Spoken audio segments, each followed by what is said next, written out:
ভূমি অফিস বা দালাল ছাড়াই ঘরে বসেই যেভাবে জমির মালিকানা বের করবেন, চলুন আমরা জেনে নিই। জমি আজকের দিনের সবচেয়ে গুরুত্বপূর্ণ সম্পদ। অনেক সময় দেখা যায় কেউ নিজের নামে জমি থাকলেও তার ঠিক মতো জানেন না।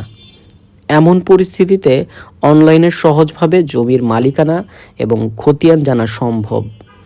বাংলাদেশে ভূমি মন্ত্রণালয়ের সব সেবা এখন ডিজিটাল হওয়ায় কয়েকটি ধাপ অনুসরণ করে আপনি আপনার জমির খতিয়ান এবং মালিকানা যাচাই করতে পারেন।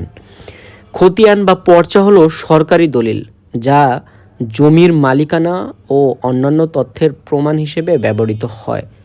সরকারি ভাষায় জমি জরিপের বিভিন্ন ধাপ শেষে ফর্ম নং 5462-তে যে তথ্য সংরক্ষণ করা হয়, যেমন জমির মালিক, দাগ নং, জমির পরিমাণ ও সীমা, তাকেই খতিয়ান বলা হয়। খতিয়ান পর্চায় কি কি থাকে? দাগ নং, মৌজা নং, খতিয়ান নং, বাট্টা নং, এরিয়া নং। জমির মালিক ও দখলদারের নাম, ঠিকানা, পিতার নাম ইত্যাদি। জমির পরিমাণ, অবস্থা ও সীমা। জমির খাজনা ও কর সম্পর্কিত তথ্য। ইজারাকৃত জমি থাকলে মালিকের অধিকার। বাংলাদেশে 4 ধরনের খতিয়ান প্রচলিত। সিএস খতিয়ান 1940 সালে ব্রিটিশ শাসনকালে প্রস্তুত। এসএ খতিয়ান 1956 থেকে 60 সালে রাষ্ট্রীয় অধিকার আইন অনুযায়ী।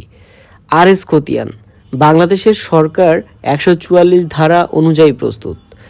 বিএস খতিয়ান 1998 থেকে 99 সাল থেকে বর্তমান পর্যন্ত জরিপ। অনলাইনে জমির মালিকানা বের করার ধাপ। আপনার স্মার্টফোন বা কম্পিউটার প্রস্তুত রাখুন, সাথে ইন্টারনেট কানেকশন।